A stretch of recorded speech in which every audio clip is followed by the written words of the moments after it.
જય શ્રી કૃષ્ણ વિદ્યાર્થી મિત્રો, કેમ છો બધા? મજામાં છો ને?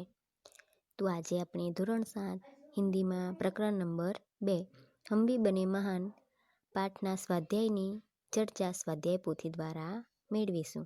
આ પાઠની સમજૂતી આપણે પાઠ્યપુસ્તકમાંથી ભાગ 1માં મેળવી છે. આજે એની ચર્ચા આપણે એના સ્વાધ્યાયની ચર્ચા સ્વાધ્યાય પોથી દ્વારા કરવાના છે. તો ચાલો તમે પણ તમારી સ્વાધ્યાય પોથી લઈને તૈયાર થઈ જાઓ સ્વાધ્યાય પોથીમાં લખવા માટે. તો ચાલો અભ્યાસની શરૂઆત કરીએ. પાઠ નંબર 2 હમ ભી બને મહાન. આ પ્રેરક પ્રસંગ છે. प्रस्तुत इकाई में स्वामी विवेकानंद, गोपाल कृष्ण गोखले, सचिन तेंदुलकर और हजरत अली के जीवन से जुड़े कुछ प्रसंग दिए गए हैं. આ પાઠમાં સ્વામી વિવેકાનંદ, ગોપાલ કૃષ્ણ ગોખલે અને સચિન તેંડુલકર, હજરત અલીના જીવનના કેટલાક પ્રસંગો અહીં આપવામાં આવેલા છે. जिनमें उनकी महानता के आधार कुछ गुण द्रष्टव्य होते हैं. એટલે કે આ પાઠમાં એમને જે મહાન બનાવે છે એવા કેટલાક ગુણો અહીં જોવા મળે છે. यही गुण हमारे जीवन के लिए प्रेरणा पीयूष है. આ બધા ગુણો આપણા જીવન માટે પ્રેરણારૂપ છે. इन महान व्यक्तियों के गुणों को अपनाकर हम भी महान बन सकते हैं. આ મહાન વ્યક્તિઓના ગુણોને આપણે જો આપણા જીવનમાં ઉતારી લઈએ તો આપણે પણ મહાન બની શકીએ છીએ. प्रश्न नंबर 1. प्रश्नों के उत्तर के लिए उचित विकल्प चुनकर प्रश्न का क्रम चौरस में लिखिए. હવે પ્રશ્નના જવાબ આપણે વિકલ્પ સ્વરૂપે આપવાના છે. વિકલ્પમાંથી સાચો જવાબ શોધવાનો છે અને એનું ક્રમ ચોરસમાં લખવાનો છે. પહેલો પ્રશ્ન, स्वागत समिति के सदस्य रानडे को किस ओर ले जाने का प्रयास कर रहे थे. સ્વાગત સમિતિના જે સદસ્યો હતા, સભ્યો, એ રાનડેને કઈ બાજુ લઈ જવાનો પ્રયત્ન કરે છે. તો એમાં પહેલો વિકલ્પ જોઈએ વિશ્રામ ગૃહ, ભોજન કક્ષ, સભાગૃહ કે મંચ. તો એનો જવાબ આવશે ડી મંચ. બીજું છે સમારોહ કે મુખ્ય અતિથિ કોણ થે. જે સમારંભ હતો એના મુખ્ય મહેમાન કોણ હતા. ગોપાલ કૃષ્ણ ગોખલે, સ્વામી વિવેકાનંદ, મહાદેવ ગોવિંદ રાનડે કે હજરત અલી. તો એનો જવાબ આવશે સી મહાદેવ ગોવિંદ રાનડે. હવે ત્રીજો પ્રશ્ન જોઈએ કિસે ઢૂંઢને કે લીએ પૂરી ટીમ લગ ગઈ. તો કોને શોધવા માટે આખી ટીમ એ કામે લાગી ગઈ. તો એમાં કોચ, કપ્તાન, ડૉક્ટર કે મેનેજર. જવાબ આવશે કપ્તાન એટલે કે કેપ્ટન. ટીમનો જે કેપ્ટન હતો એ. પછી ચોથું છે નરેન્દ્રને લડકે કો ક્યા દિયા. એમાં જવાબ આવશે બી ચવન્ની એટલે કે પાવલી ચારાના. પ્રશ્ન નંબર 2 જોઈએ કોષ્ટક में से उचित शब्द चुनकर रिक्त स्थानों की पूर्ति कीजिए. આમાં જે શબ્દ આપેલો છે એનો જ ઉપયોગ કરીને આપણે ખાલી જગ્યા પૂરવાની છે. પહેલો ખાલી જગ્યા જોઈએ મેલે में से सब ખાલી જગ્યા લે રહે થે. તો જવાબ શું આવશે અહીં ખિલોને એટલે કે રમકડા. મેળામાંથી બધા રમકડા લઈ રહ્યા હતા. બીજું છે વસ્તુ સે ભી ખાલી જગ્યા કા જીવન જ્યાદા મહત્વપૂર્ણ હૈ. આમાં કયો જવાબ આવશે વ્યક્તિ. વસ્તુ કરતાં વ્યક્તિનું જીવન વધારે મહત્વપૂર્ણ હોય છે. ત્રીજું છે ક્રિકેટ મેચ ખાલી જગ્યા મેં ખેલા જાને વાલા થા. કઈ જગ્યાએ. તેમાં જવાબ આવશે અમદાવાદ. એટલે ક્રિકેટ મેચ અમદાવાદમાં રમવાનું હતું. ચોથું છે સરદાર अपने ખાલી જગ્યા કામ કે લીએ હજરત અલી કે પાસ આયે થે. તો એમાં જવાબ શું આવશે નિજી એટલે કે પોતાના વ્યક્તિગત કામ માટે. સરદાર પોતાના વ્યક્તિગત કામ માટે હજરત અલી પાસે આવ્યા હતા. આગળનો જોઈએ પ્રશ્ન નંબર 3 નિમ્નલિખિત વિધાન કે સામને સહી और गलत का चिन्ह कीजिए. સાચા અને ખોટા વિધાનો આપણે કરવાના છે. એનું ચિહ્ન કરવાનું છે. પહેલું છે न्यू इंग्लिश हाई स्कूल में समारोह का आयोजन हुआ था. તો આ સાચું આવશે કે ન્યૂ ઇંગ્લિશ હાઈસ્કૂલમાં સમારંભનું આયોજન થયું હતું. તો એ આ વિધાન સાચું છે. પછી છે ગોપાલ કૃષ્ણ ગોખલેને દ્વાર પર રાનડે કો રોકા. તો આ જવાબ પણ સાચો છે. ગોપાલ કૃષ્ણ ગોખલેએ દ્વાર પર એટલે મુખ્ય દ્વાર પર રાનડેને રોકે છે. નરેન્દ્રને એક શિવલિંગ ખરીદા. સાચું આવશે. નરેન્દ્ર એક શિવલિંગ ખરીદ્યું એ પણ સાચું આવશે. નરેન્દ્રને એક મોટર કો સામને સે આતે દેખા. નરેન્દ્ર પોતાની સામે મોટરને આવતો જોઈએ છે. આ પણ વિધાન સાચું છે. હવે જોઈએ પ્રશ્ન નંબર 4 નિમ્નલિખિત શબ્દો કે સમાનાર્થી શબ્દ લીખીએ. એટલે સમાન શબ્દ આપણે હિન્દીમાં જ આપવાના છે. તો પહેલું છે પ્રયત્ન એનું થશે પ્રયાસ. બીજું છે પ્રસિદ્ધ એટલે વિખ્યાત પ્રખ્યાત. ત્રીજું છે અમીર એટલે ધનવાન. ચોથું છે પુરખા એટલે પૂર્વજ વડીલો. નુકસાનનું થશે હાનિ. પરીક્ષણનું થશે જાંચ. હવે આપણે પાંચમો પ્રશ્ન છે નિમ્નલિખિત શબ્દો કે વિલોમ શબ્દ લીખીએ. એટલે વિલોમ એટલે કે વિરોધી શબ્દ. આ શબ્દ જે આપેલા છે એનાથી વિરુદ્ધ શબ્દ આપણે આપવાના છે. પહેલું છે શુભ, શુભનું થશે સામ. બીજું છે ઈમાનદાર, ઈમાનદારનું થશે બેઈમાન. ત્રીજું છે બહાર, બહારનું થશે અંદર. ચોથું છે પ્રારંભ, એનું થશે અંત. પાંચમું છે ગરીબ, એનું થશે અમીર. છઠ્ઠું છે બડા, એનું થશે છોટા. આગળનો પ્રશ્ન જોઈએ. प्रश्न नंबर 6, निम्नलिखित वाक्यों में से विशेषण शब्द खोज कर विशेषण और उसका प्रकार लिखिए. તો અહીં આપણને વિશેષણ આપેલા છે, તો એ વિશેષણ કયું છે એ જોવાનું છે અને વિશેષણનો પ્રકાર પણ આપણે લખવાનું છે વાક્યમાંથી. તો જોઈએ, અહીં બે વિશેષણ આપેલા છે, પરિમાણવાચક અને સાર્વનામિક. પરિણામ નથી પણ પરિમાણ છે. પરિમાણવાચક વિશેષણ એટલે કે જે શબ્દ કોઈ વસ્તુનું માપ કે પ્રમાણ દર્શાવે તેને પરિમાણવાચક વિશેષણ કહે છે. પરિમાણવાચક વિશેષક દર્શાવતા શબ્દો જોઈએ તો એમાં કિલો, મીટર, થોડા, કુછ, બહુત વગેરે જે શબ્દો છે પરિમાણવાચક વિશેષણ દર્શાવે છે. હવે જોઈએ સાર્વનામિક. સર્વનામ એટલે કે નામની જગ્યાએ વપરાય એને સર્વનામ કહે છે. જ્યારે સર્વનામ જે છે એ સંજ્ઞાની એટલે કે નામની વિશેષતા બતાવવાનું કાર્ય કરે તેને સાર્વનામિક વિશેષણ કહે છે. મેરા, પછી યહ, કોઈ, તેરા વગેરે જેવા શબ્દો છે એ સાર્વનામિક વિશેષણ બતાવે છે. તો આપણે અહીં કેટલાક વાક્યો આપેલા છે એને આપણે જોઈએ. તો પહેલું છે 2 મીટર કપડાં દીજીએ. અહીં 2 મીટર છે, મીટર આવે છે એટલે એ પરિમાણવાચક વિશેષણ કહેવાશે. બીજું છે મીનાને 1 કિલો, કિલો છે એ પણ પરિમાણવાચક વિશેષણમાં જ આવશે. 1 કિલો એટલે પરિમાણવાચક વિશેષણ. હવે મુझे કોઈ કિતાબ દે દીજીએ. કોઈ છે એટલે અહીં કોઈ એ સર્વનામ છે એટલે અહીં એ સંજ્ઞાની વિશેષતા બતાવે છે એટલે સાર્વનામિક વિશેષણ થશે. તો કોઈ એ સાર્વનામિક વિશેષણ છે. ચોથું છે યહ પેન્સિલ હિરલ કી હે. યહ એ પણ સર્વનામ છે એટલે સાર્વનામિક વિશેષણ થશે. સંજ્ઞાની વિશેષતા બતાવે છે એટલે. તો યહ સાર્વનામિક વિશેષણ છે. પછી પાંચમું છે સરલા કો કોઈ ખિલોને દો. તો હવે કોઈ છે એ સાર્વનામિક વિશેષણ છે. બરાબર. તો અહીંયા સંજ્ઞાની વિશેષતા જે દર્શાવે છે સર્વનામ, એની સાર્વનામિક વિશેષણ આપણે કહ્યું. બરાબર. તો આ વિશેષણ આપણે અહીં બે વિશેષણ જોયા. હવે આપણે આગળનું જોઈશું. પ્રશ્ન નંબર 7, નિમ્નલિખિત પરિच्छेद में उचित विराम चिन्ह लगाकर लिखिए. એટલે આ એકદમ સાદું જ છે, એમાં કોઈ વિરામ ચિહ્ન કે એવું નથી. તો આપણે બધા એ ચિહ્નો એ મૂકવાના છે ને પાછું ફરીથી લખવાનું છે. તો જોઈએ, બાત પુરાને સમય કી હે. અહીં આપણે પૂર્ણવિરામ હિન્દીમાં કરવા માટે ઊભી લીટી મૂકવી પડે એટલે અહીં પૂર્ણવિરામનું ચિહ્ન છે. પછી ઉસ દિનો દેવતાઓ ઓર દાનવોं में युद्ध हो रहा था. આ બીજું વાક્ય પણ અહીં પૂર્ણ થાય છે. દોનો પક્ષ મિલકર એક બાર પ્રજાપતિ કે પાસ ગઈ. અહીં પણ પૂર્ણ થાય છે. વહાં જાકર બોલે. અહીં અલ્પવિરામ અને ડબલ અવતરણ ચિહ્ન. માન્યવર હમ દોનો ही आपकी संतानें हैं. અહીં પૂર્ણવિરામ માટે. પછી બતાઈએ કે હમ दोनों में बड़ा कौन है. પ્રશ્નાર્થ ચિહ્ન અને ડબલ અવતરણ ચિહ્ન પૂર્ણ થાય છે. બરાબર. તો હવે આપણે 8મો પ્રશ્ન જોઈએ. નિમ્નલિખિત પ્રશ્નો કે ઉત્તર 1-2 વાક્ય में लिखिए. પ્રશ્નોનો જવાબ હિન્દીમાં આપવાના છે. તો પહેલો પ્રશ્ન જોઈએ, સ્વામી વિવેકાનંદ કે બચપન કા નામ ક્યા था. સ્વામી વિવેકાનંદના નાનપણનું નામ શું હતું. તો સ્વામી વિવેકાનંદ કે બચપન કા નામ નરેન્દ્ર था. એમના નાનપણનું નામ નરેન્દ્ર હતું. अंडर 14 क्रिकेट टीम का कौन सा खिलाड़ी अल्पाहार के समय दिखाई नहीं दे रहा था. એટલે કે જે ક્રિકેટ ટીમ અમદાવાદ રમવા આવી હતી એમાંનો કયો ખેલાડી નાસ્તાના સમયે જોવા મળ્યો ન હતો. તો એમાં જવાબ આવશે अंडर 14 क्रिकेट टीम का कप्तान अल्पाहार के समय दिखाई नहीं दे रहा था. એટલે કે ટીમનો કેપ્ટન નાસ્તાના સમયે જોવા મળ્યો ન હતો. પછી ત્રીજું છે सफलता के आधार क्या है. तो लक्ष्य के प्रति एकाग्रता, अविरत अभ्यास, कठोर परिश्रम और लगन ही सफलता के आधार है.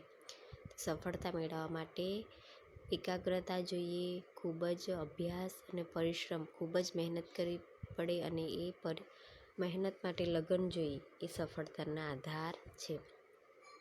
चौथों છે हमारे पुरखों ने दूसरों के धन के बारे में क्या कहा।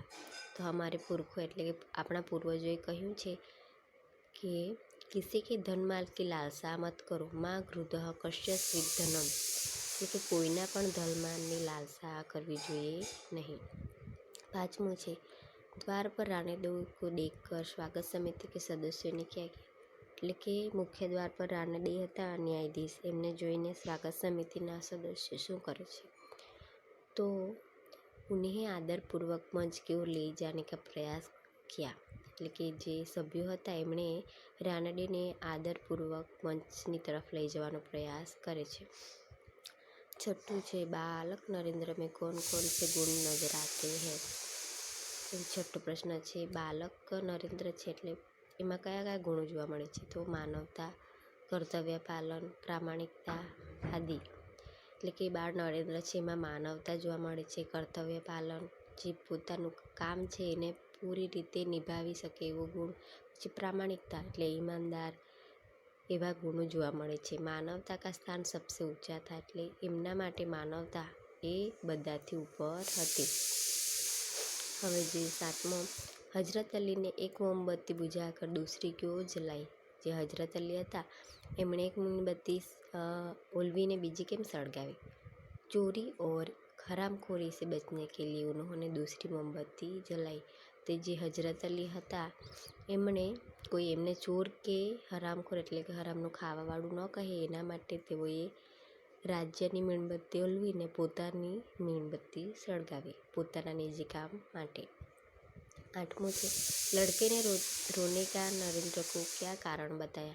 કે જે છોકરો રડી રહ્યો હતો એને રડવાનું શું કારણ નરેન્દ્રને આપ્યું તો उसके पास की चवन्नी गिर गई थी वो नहीं मिली तो उसकी माँ उसे बहुत पीटेगी। એટલે છોકરાએ કહ્યું કે મારી પાવલી ખોવાઈ ગઈ છે, હવે ન મળે તો મારી મા મને મારશે એવું કારણ આપ્યું। હવે છે પ્રશ્ન નંબર 9, પ્રશ્નો કે ઉત્તર 2-3 વાક્ય મેં लिखे। હવે લાંબા પ્રશ્ન લખવાના છે। પહેલો છે नरेंद्र के द्वारा बच्चे को बचाने में देरी होती तो क्या होता। જો નરેન્દ્ર દ્વારા છોકરાને બચાવવામાં થોડી પણ વાર થઈ હોત તો શું થાત। नरेंद्र द्वारा बच्चे को बचाने में देरी होती तो वह सामने से आ रही मोटर के नीचे आ जाता।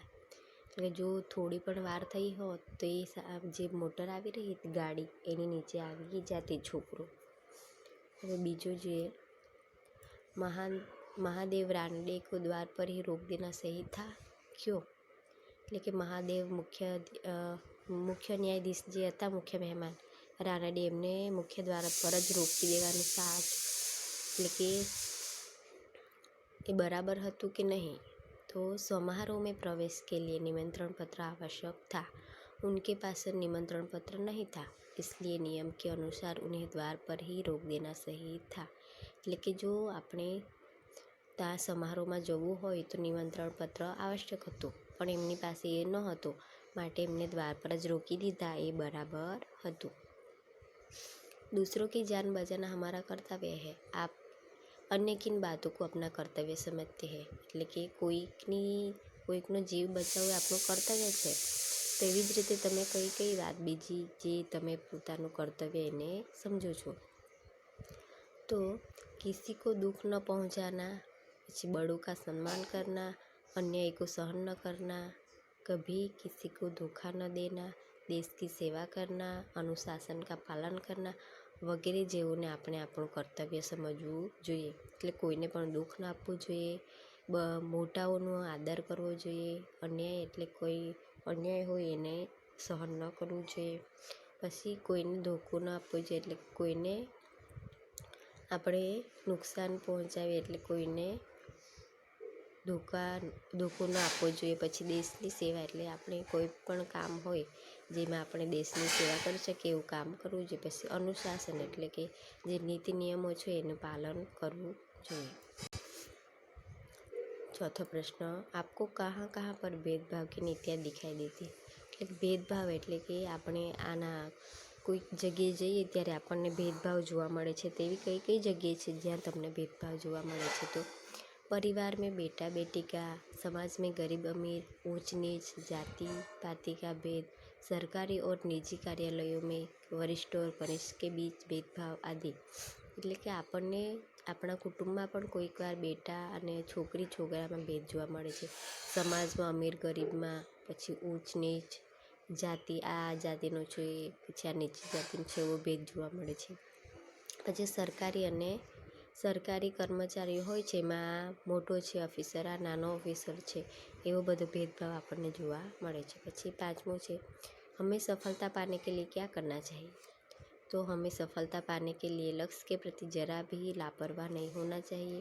लगातार अभ्यास करके लक्ष्य की प्राप्ति अभ्यास के समय दिखाई देने वाली अपनी त्रुटियों को दूर करना चाहिए. એટલે જો આપણે સફળતા મેળવવી હોય તો જે આપણું લક્ષ્ય છે એટલે કે આપણે જે બનવા માંગીએ છીએ એના માટે આપણે જરા પણ લાપરવાહ એટલે કે એને થોડીવાર પણ આપણે એને પોતાના જે આ લક્ષ્ય છે એને મેળવવા માટે જરા પણ ઢીલ છોડવી જોઈએ નહીં. ખૂબ જ અભ્યાસ કરવો જોઈએ અને અભ્યાસમાં કોઈક જો ખામીઓ હોય તો એને દૂર કરવી જોઈએ. હવે જોઈએ પ્રશ્ન નંબર 10. निम्नलिखित प्रश्न के उत्तर 3-4 वाक्यों में लिखिए. न्यायाधीश रानडे को किसने रोका, क्यों? रानडे को द्वार पर नियुक्त स्वयं सेवक ने रोका. समारोह में प्रवेश के लिए निमंत्रण पत्र आवश्यक था. वे मुख्य अतिथि थे परंतु निमंत्रण पत्र नहीं था, इसलिए स्वयं सेवक ने उन्हें रोका. તો પ્રવેશ દ્વારમાં અંદર સમારોહમાં જવા માટે નિમંત્રણ પત્ર જરૂરી હતું. એ મુખ્ય મહેમાન હતા પણ એમની પાસે એ ન હતું માટે એમને રોકે છે. બીજું છે, રાજકાજ का नाम कैसे अच्छी तरह से चल सकता है? જે રાજકાજનું કામ છે એ કેવી રીતે સારી રીતે ચાલી શકે? तो हजरत अली राजकाज के लिए राज की मोमबत्ती जलाते थे. अपना निजी काम करने के लिए वो बुझाकर अपनी मोमबत्ती जलाते थे. राजकाज में हजरत अली जैसी प्रामाणिकता रखी जाए तो वह चल सकता है. એટલે કે રાજકાજ જો ચલાવવું હોય તો આવી પ્રામાણિકતા હજરત અલી જેવી પ્રામાણિકતા હોવી જોઈએ જેનાથી રાજકાજ સારી રીતે ચાલી શકે. ત્રીજું જોઈએ, कोच मैनेजर और साथी खिलाड़ी क्यों दंग रह गए? टीम का कप्तान अल्पाहार के लिए नहीं आया था. सब उसे ढूंढने हुए कमरे में जाते हैं. वहाँ वो एक हाथ से गेंद दीवार पर फेंककर वापस गेंद आने पर उसे बल्ले से खेलता था. ऐसा लगाव क्रिकेट के प्रति देख सब दंग रह गए. જે કપ્તાન હતો એટલે કે જે કેપ્ટન હતો ક્રિકેટ ટીમનો એનો ક્રિકેટ પ્રત્યે ખૂબ જ ચાવ હતો એટલે કે એને ખૂબ જ પ્રેમ હતો ક્રિકેટ પ્રત્યે. એ એકલો જ એનો અભ્યાસ કરતો હતો. એ એક હાથથી દડો દીવાર પર ફેંકતો હતો અને જેવો દડો પાછો આવે એવો જ બીજા હાથેથી એને બેટ વડે મારતો હતો. એ રીતે રમતો હતો. આ એનો ક્રિકેટ પ્રત્યે એનો પ્રેમ જોઈને બધા દંગ થઈ જાય છે. चौथों છે, लोगों की बात सुनकर नरेंद्र ने क्या कहा? लोगों की बात सुनकर नरेंद्र ने कहा कि मेरा शिवलिंग तो साधारण मिट्टी का था. बालक की जान बचाने में वह टूट गया तो क्या हुआ? शिवलिंग को बचाने की अपेक्षा इस बालक की जान बचाना मेरा पहला कर्तव्य था. એટલે નરેન્દ્ર કહે છે લોકોને કે જો છોકરાનો જીવ જતો રહે તો એ પાછું ન આવતે. શિવલિંગ તો પાછું પણ બની જાય તો મારું પહેલું કર્તવ્ય હતું કે હું છોકરાનો જીવ બચાવું. એમ એ પેલા લોકોને કહે છે નરેન્દ્ર. હવે આજે 11મો પ્રશ્ન, निम्नलिखित परिच्छेद का मातृभाषा में अनुवाद कीजिए. આજે પરિચ્છેદ એટલે કે આને આપણે हिंदीમાં છે એને આપણે ગુજરાતીમાં કરવાનું છે. तो जो किसी ने स्वामी विवेकानंद से पूछा, सब कुछ खोने पर भी मनुष्य के पास क्या होना जरूरी है? स्वामी विवेकानंद ने कहा, उस उम्मीद का होना जरूरी है जिसके बलबूते पर हम खोया हुआ सब कुछ वापस पा सकते हैं. આ જે ફકરો છે પરિચ્છેદ ફકરો છે એને આપણે ગુજરાતીમાં લખવાનો છે. તો જોઈએ, કોઈક માણસે સ્વામી વિવેકાનંદને પૂછ્યું, પોતાનું બધું જ ગુમાવ્યા પછી પણ માણસ પાસે શું હોવું જરૂરી છે? સ્વામી વિવેકાનંદે કહ્યું, માણસ પાસે એ વિશ્વાસ હોવો જોઈએ જેના સહારે જે ગુમાવ્યું છે તે બધું જ પાછું મેળવી શકીએ છીએ. તો વિદ્યાર્થી મિત્રો, તમે આ બધા પ્રશ્નો તમારી સ્વાધ્યાય પોથીમાં લખજો અને એને પાકા કરજો. અને પાકા કરીને સ્વાધ્યાય પોથીમાં લખતા પણ જજો અને પાકા પણ કરજો, જેથી તમને સરખી રીતે બધા પ્રશ્નો સારી રીતે યાદ રહી જાય. અને એની પ્રશ્નોની તૈયારી કરજો અને આવજો.